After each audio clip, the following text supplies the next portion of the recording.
ओम शांति। आज फिर से एक बार पश्चिम विहार से अनुभवों की श्रृंखला में आपका पुनः स्वागत है। आज अपने जीवन का हृदय स्पर्शी अनुभव सुनाने के लिए हमारे बीच उपस्थित हैं ब्रह्मा कुमारी रजनी बहन जी।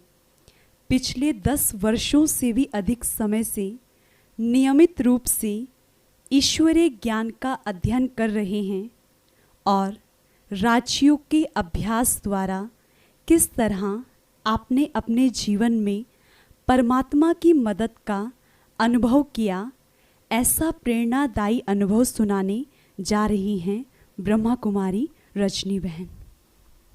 ओम शांति, ओम शांति। मैं एक भाग्यवान आत्मा हूँ जो परम पिता शिव बाबा ने मुझे चुना। मैं उनसे प्राप्तियाँ करके उनकी गोद में बैठकर जो अनुभव कर पाई, तो इसलिए मैं अपने आप को इतनी भाग्यशाली मानती हूँ कि आज मैं अपने अनुभव आप लोगों से शेयर करने लगी हूँ।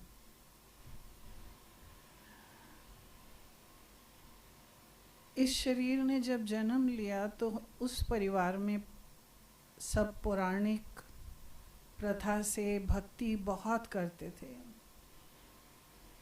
मेरी माँ भक्ति में पराकाष्ठा में थी। उन्हीं को देखते हुए हम भी वैसे ही भक्ति में बने। हम सुबह और शाम संध्या वंदन पूजा ज़रूर करते थे। भरपूर भक्ति थी। बड़े हुए तो भी माँ वैष्णो को हम मानते थे। वैष्णो देवी जब भी जाते थे तो पैरों नंगे पैदल जाते थे। कितने तीर्थ पे गए।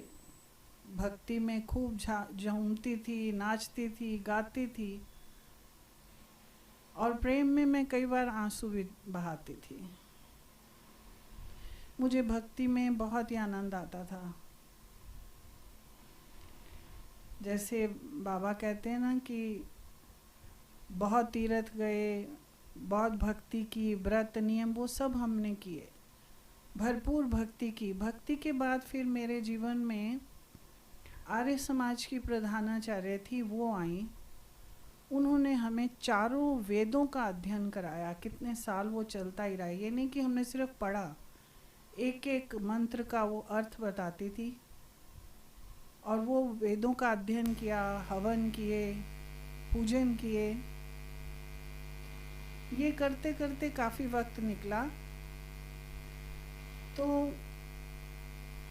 मैं वहाँ जाने लगी जहाँ पार्क में योगा करते थे। योगा में भी जाती थी तो अक्सर भक्ति की चर्चा होती थी। वहाँ पे ब्रह्मा कुमारी वीके कृष्णा बहन जी आती थी। उन्होंने जब मेरे से बात की और कहा कि आप क्या ब्रह्मा कुमारी चलोगे, जबकि इससे पहले मैंने नाम नहीं सुना था। ब्रह्मा कुमारी प्रजापिता विश्वविद्यालय का नाम, उसके बारे में मैं कुछ नहीं जानती थी, मगर ऐसी संस्थाओं में जाने के लिए मुझे अच्छा लगता था। तो उन्होंने कहा, मैंने कहा कुछ विशेष होगा तो उस दिन आप मुझे लेके चलिए। शनिवार का दिन था तो उन्होंने कहा चलो हम चलेंगे, आज ज्ञान मंथन है A3 पश्चिम विहार 84 में। मैंने कहा ठीक है। ड्रामा अनुसार मैं उस दिन वहाँ पहुँची तो वहाँ रमेश भाई साहब ज्ञान मंथन करा रहे थे। टॉपिक था भट्ठी। भट्ठी क्यों की जाती है वो भी सुना। वहाँ का जो वातावरण, जब मैं पहली बार आई तो जैसे लगता है कि अंतरात्मा को वो सब मिल रहा है जो सब मैं ढूंढ रही थी। इतने टाइम से मैं ढूंढती जब यहाँ आई तो वही लाल लाइट करी गई, लास्ट में गीत चलाया गया और उस गीत में पहले दिन ही प्रेम के अश्रु नहीं रुके थे मेरे। इतना आनंद, इतना हृदय स्पर्शी वातावरण था कि आत्मा को वो चीज़ मिलती गई जिसके लिए मैं ढूंढ रही थी। उसके बाद तो ऐसा निश्चय हुआ कि यहाँ मैं आऊँगी। फिर मेरी बात हुई तो दीदी ने कहा ठीक है आप आइए, हम कोर्स कराएंगे। उन्होंने कोर्स कराया। जब पहला दिन था तो आत्मा का परिचय मुझे दिया गया। आत्मा जानती तो थी, अनुभव नहीं था। जब उन्होंने वो पूरा समझाया तो शायद मैं रात भर वो सोई नहीं थी। पूरा दिन उसी चिंतन मनन, अच्छा मैं आत्मा हूँ, मैं तो इस शरीर को ही सब कुछ समझती रही। तो जो चीज़ थी बुद्धि में इतनी पक्की तरह से थी कि हाँ ये वाला लेसन तो मुझे चाहिए था। इसके बाद दीदी ने पूरा कोर्स कराया।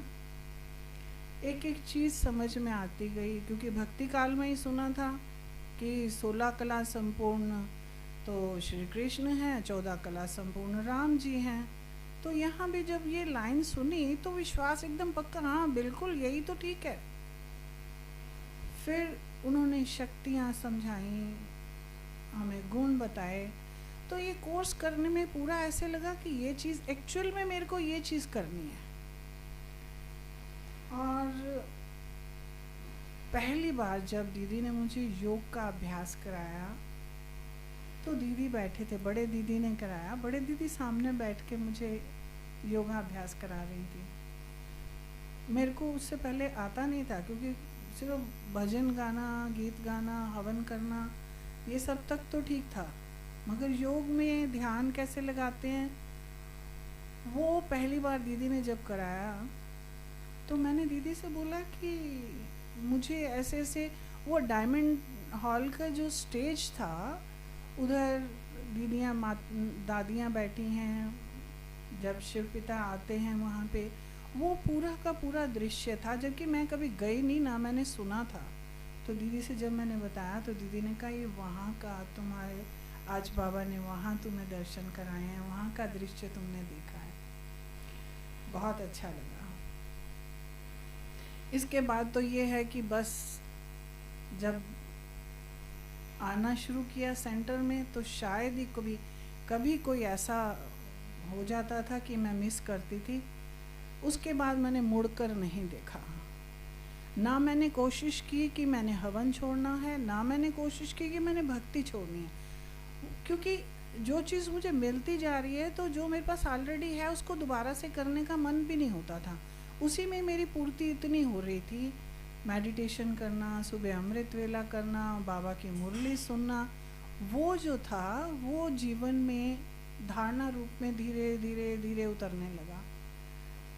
और हुआ यूँ कि जीवन में जो था कर तो मैं वही सब रही थी,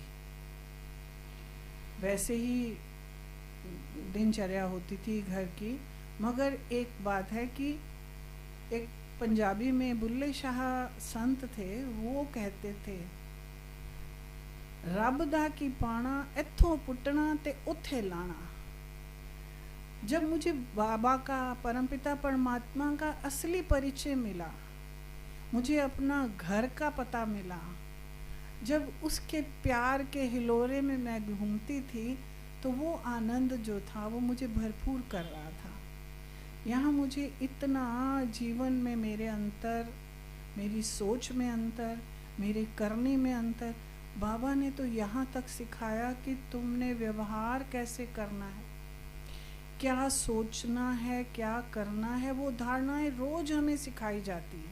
वो हम रोज उसके ऊपर चलने की कोशिश करते रहे। अब इतना उसके अंदर थी कि सब छोड़ दिया, बस तू और मैं। इतना प्यार उसने दिया परमपिता परमात्मा ने, और यहाँ सेंटर में दीदियों ने इतने प्यार से हमें पालना दी कि आओ लेके जाओ। उनके पास इतना भरपूर था, बाबा के पास इतना भरपूर था कि वो झोलियाँ भर भर के देते रहे। अब ये करते करते में मैं एक दो अनुभव आपसे जो शेयर करने आई हूँ वो मैं शेयर करती हूँ। अगर मैं बात करने बैठी तो बाबा की महिमा इस सेंटर में जहाँ हमारी दीदियों ने पालना करी उसमें तो बहुत बहुत वक्त चाहिए। तो एक मैं आपको एक अनुभव बताती हूँ। जब आप उसके पास पूर्ण विश्वास से, श्रद्धा से, ज्ञान पूर्वक उसके कहने पे चलते हो, हर कदम पे वो आपका साथ देता है, कभी छोड़ता नहीं है।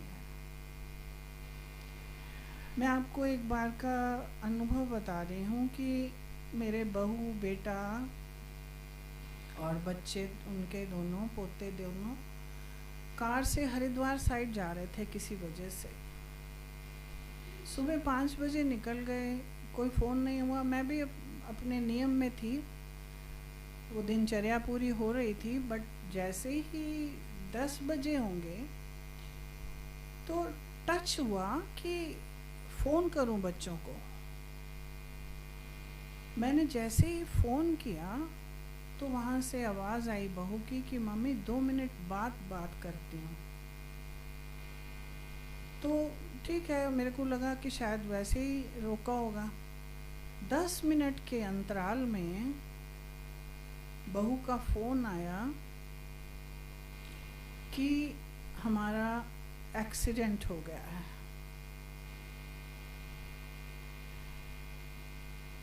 उसने बताया कि सामने जैसे बजरी होती है वो स्लिपरी होती है, तो कार हमारी स्किड कर गई। जहाँ से जा रहे थे उस रोड के एक साइड गहरा जंगल था और दूसरी साइड गंगा की एक नहर सी बनी हुई थी और उसमें कोई भी पकड़ने रोकने का वो नहीं था। गाड़ी इधर जाती तो जंगल के अंदर पेड़ों से टकरा के, अगर उधर जाती तो सीधा नहर में।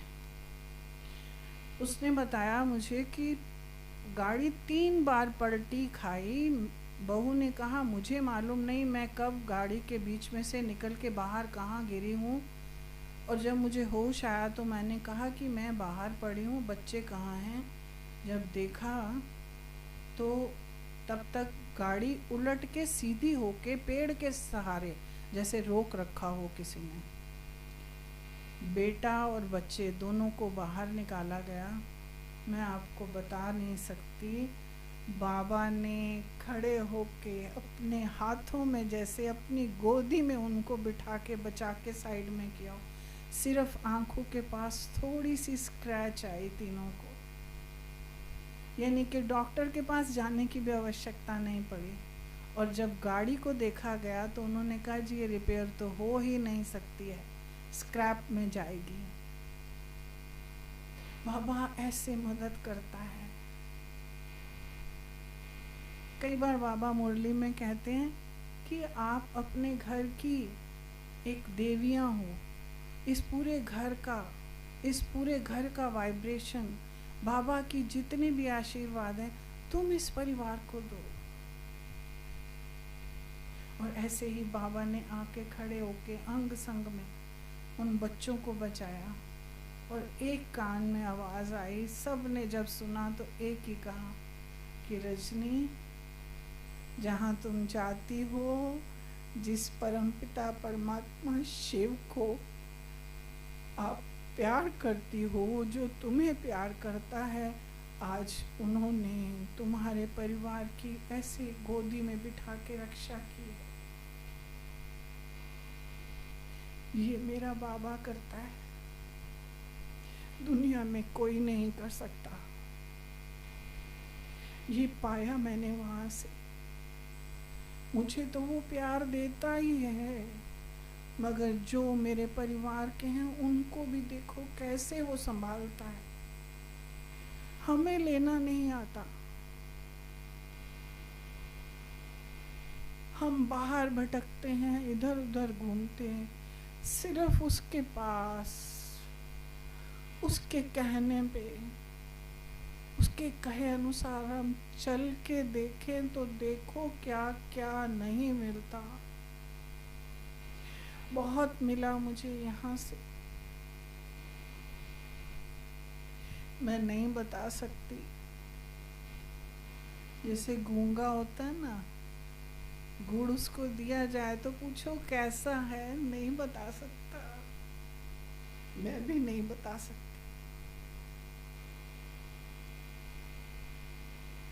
दीदी एक बोलती थी, पहली बार जब मैंने उनके मुख से सुना कोर्स करते हुए कि तुम्हें पाके हमने जहां पा लिया है, जमी तो जमी आसमां पा लिया है, वो पाया है, वो पाया है हमने। वो मेरा खुदा दोस्त है, वो सबका खुदा दोस्त है। वो गरीब निवाज है। जो आत्माएं गरीब हो चुकी हैं, पुकारता है आ जाओ। हम ही बाहर भटकते रहते, बस पात्र बनने की जरूरत है। एक बार एक कदम हम उठा लेंगे ना, तो ऐसे पकड़ता है वो। एक और आपको बताती हूँ। लॉकडाउन तो अभी हुआ, मगर लॉकडाउन से पहले, शायद 3-4 महीने और पहले, मेरे युगल, उनको डाइजेशन की प्रॉब्लम हो गई। ना खाया जाता था, और जो खाते थे वो डाइजेस्ट नहीं होता था, वॉमिट आती थी। मैंने कोई दुनिया में, यहाँ दिल्ली में कोई इतनी फाइलें मेरे पास बनी हुई थी, जो टेस्ट कराए गए, जो दवाइयाँ दी, जिन जिन डॉक्टरों के पास गए, कोई फ़र्क नहीं। दिन ब दिन उनका ये हाल था कि और वेट कम, और वेट कम। अब तो ये हाल हो चुका था कि पानी भी उनको नहीं डाइजेस्ट होता था। मुझे नहीं मालूम रात दिन कैसे निकलता था। सिर्फ एक सहारा था, एक बाबा, एक मैं और एक मेरे युगल। ये मैं आपको बता रही हूँ, ये मैंने ये प्रैक्टिकल में किया है, जो मुझे मिला है, जो मैंने देखा है उधर। जब भी वो उनके पास में बैठती थी, जब उनका शरीर में दर्द होता था, सिवाय एक बाबा की वाइब्रेशन लेती थी, परम धाम में बैठती थी, वहाँ से उनसे जो शक्ति की किरणें लेके उनको देती थी। और जैसे ही, और हमेशा कोई भी आ जाए, बेटे भी, बहू सब आते थे कि हम कर देते हैं। वो थोड़ी देर अगर करते भी थे तो कहते थे नहीं, तुम्हारी माँ करेगी। क्योंकि जैसे ही वो वाइब्रेशन उनको देती थी, वो उनको दर्द कम होता था और वो सो जाते थे, उनको रिलैक्स लगता था। वो कहते थे तू करती है तो मेरे को ठीक हो जाता है, बाकी कोई करता है तो उल्टा मुझे दर्द होता है। अब इसके साथ एक और क्या हुआ कि इनके डाइजेशन नहीं हो रहा था, तो पैरों में, पेट में खूब पानी चला गया।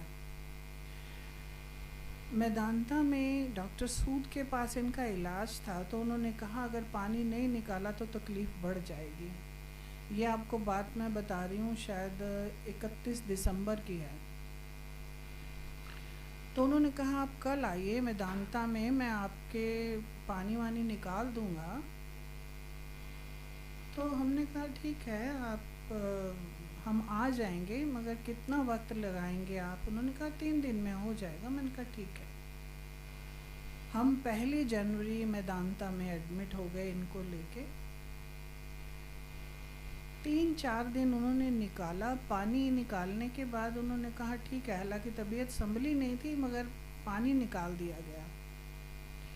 इसके बाद सुबह डॉक्टर ने कहा, चौथा दिन था, तो मैंने कहा अब हमें छुट्टी दीजिए अगर कुछ है। फिर उन्होंने कहा ये टेस्ट वो टेस्ट, जो उन्होंने करना था हमने कहा कर लो, कोई बात नहीं, आपको लगता है तो इससे फ़र्क पड़ेगा तो कर लेते हैं। वो सब भी कराए। अगले दिन कहाँ आए डॉक्टर साहब, तो उन्होंने कहा ठीक है, अब आज आप, मैं चार्जशीट बनाता हूँ, आप चले जाइए घर। ठीक है, चले गए। वो चले गए लिख के, मगर शाम तक चार्जशीट होते हुए उन्होंने एक टेस्ट की रिपोर्ट आनी थी। जब वो रिपोर्ट आई तो उन्होंने कहा जी इनको आईसीयू लेके जाइए।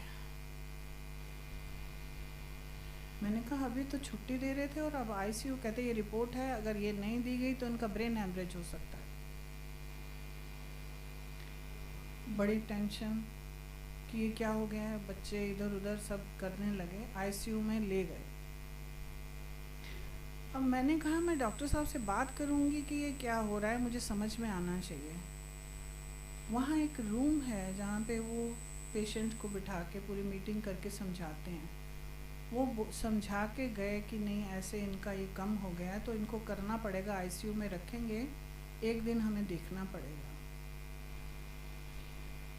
उस रूम में केवल मैं थी, बाकी सब चले गए। बच्चे थे वहाँ, वो अरेंजमेंट और कर रहे थे। वो रूम में बैठ के मैं सिर्फ बाबा के साथ परम धाम में बैठी। शायद मुझे टाइम का इतना याद नहीं है, शायद 1 घंटे से ऊपर हो गया। और मैं बाबा के साथ बैठे बैठे उस रूम में इतना प्रकाश, इतनी लाइट हो गई थी कि जब मेरे को आया कोई और उठाया तब मुझे समझ में आया कि बाबा ने इतनी किरणें दी, इतनी किरणें दी, इतना मेरे अंदर उस टाइम में बल दिया कि उसके बाद मैं निश्चिंत हो गई कि मेरे को चिंता करने की ज़रूरत नहीं, क्योंकि बाबा खुद आकर आशीर्वाद दे के गए। और ये हॉस्पिटल का नज़ारा था, घर में हो वाइब्रेशन हो वो तो मैं समझ सकती हूँ, मगर ये हॉस्पिटल में वहाँ पे बैठ के हुआ। उस दिन के बाद अगले दिन से मैं आपको ये बताना चाहती हूँ, इनका, मेरे युगल का तबीयत ठीक होना शुरू हो गई। जनवरी से लेके आज तक में अभी तक इनका, यानी कि वेट क्या कहें, इनको स्केलेटन कहना चाहिए, सिर्फ हड्डियों का ढांचा था तब जब हम लेके गए।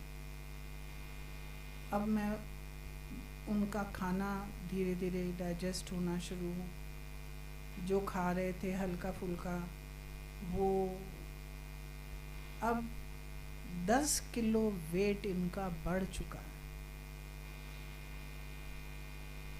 और अपने आप जाना, अपना काम करना, वैसे ही अपना रूटीन शुरू करना, ये आज की डेट का बता रही हूँ आपको कि ये सब बाबा ने किया साथ खड़े होके। इसमें मैं एक और बात बताना चाहती हूँ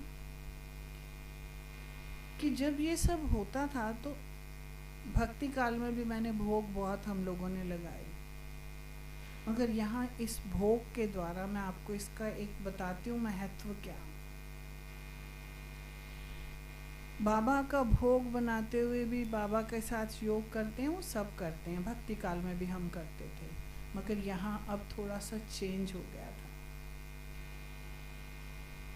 भोग बनाते हुए घर में कोई फल आना है, कोई जल है, ये पूरी थाली जब मैं तैयार करती थी और जो जल और जो भोग की चीज़ें थी वो मैंने अपने युगल को खिलानी शुरू की। जल उनको वही पिलाती थी, दूध का भोग लगा तो उनको चाय दूध जो भी होता था, यानी कि वो भोग में इतनी ताकत थी कि उनके शरीर में वो ताकत, वो बीमारियां दूर होती गई और शरीर में वो ताकत आती गई। ये भोग का एक अपना ही करिश्मा है जो मैंने अनुभव किया। गीता में भी कहते हैं कि जो भगवान को नहीं खिलाता, अकेले खाता है, तो वो क्या खाता है, पाप खाता है। तो ये भक्ति में भी था, बट अब जो हम लेते थे तो बाबा को भोग खिला के एक भावना से मैं भोग हमेशा लगाती थी कि बाबा, बाद में प्रार्थना यही करती थी कि संसार की सारी आत्माएं कोई भी अन्न से वंचित ना रहे, क्योंकि आप इस पूरे विश्व के बीज हो, जब आपको मैं भोग लगाऊंगी, जब बीज में जल डाल दूंगी, तो पूरे वृक्ष को ही भोग लगेगा। तो इनडायरेक्टली सारे विश्व के लिए भी प्रार्थना हो जाती थी कि कोई विश्व में ऐसा कोई जीव ना, कोई आत्मा ना रहे जो आपके भोग से वंचित रहे। मैंने अभी पीछे शायद 2-3 महीने हो चुके हैं, तो सुना था कि आप जब भोग लगाते हो तो उसमें बाबा के नाम, भगवान के नाम पे हर कोई निकालता ही है, कुछ ना कुछ धन निकालता है।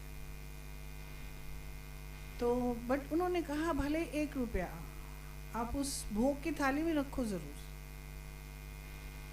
और मैं आपको एक बात बताना चाहती हूँ, मेदांता से होने के बाद, यानी कि जनवरी के बाद शायद एक बार मैं दिखाने गई थी अपने युगल को, और जब से मैंने भोग की थाली में बाबा के नाम से कुछ भी निकाला है धन के रूप में, मुझे डॉक्टरों को फीस अब नहीं देनी पड़ी। वो इतनी बरकत है, इतनी, वो जब इतनी छोटी सी चीज़ के लिए, यानी कि अगर ये हम करें बाबा को दे के, बाबा के नाम पे, बाबा के नाम, जब मैंने कहा, हम आरती में भी तो गाते थे ना, तन मन धन सब कुछ तेरा, मगर आप जब प्रैक्टिकल में उसके नाम के लिए, उसके नाम से जब आप निकालते हो तो वो क्या करिश्मे करता है, मैं सिर्फ यही आप सबको बताना चाहती हूँ। जो मुझे मिल रहा है, ये तो मैंने आपको अपने परिवार के अनुभव जो मुझे हुए प्रैक्टिकल में, ये मैं आपको बता रही हूँ। मगर जो अंदर आत्मा की खुराक, आत्मा ने जो पाया, वो मुझे जो मिला, मैंने कहा वो गूंगा है, मीठे का स्वाद नहीं बता सकता। आप भी उसको करके देखिए, सच कहती हूँ, बहुत बहुत देता है वो। झोलियां भर के, बाहें खोल के खड़ा हुआ है वो हमारा पिता है। सारे बच्चों का इंतजार कर रहा है, आ जाओ। और वो सही रास्ता बताने वाला, वो ये यहाँ मुझे मिला है प्रजापिता विश्वविद्यालय में, ब्रह्मा कुमारी के यहाँ मिला है। मैं आप सबको कहती हूँ, मत मानो मेरी बात, करके देखो, आके देखो। अगर आपको मिलता है तो ज़रूर आओ ना, यहाँ सब कुछ मिलेगा वो जो ये दुनिया नहीं देती है। अविनाशी धन, अविनाशी प्यार, अविनाशी प्राप्तियाँ जो मुझे मिली, मैं प्रार्थना करती हूँ, हे मेरे परमपिता परमात्मा, इस विश्व की हर आत्मा को वो मिले, उनका हक मिले, वो शांति का हक, वो प्यार का हक, वो तेरे ज्ञान का हक, जो वो जिससे वंचित है वो उनको मिले। ओम शांति।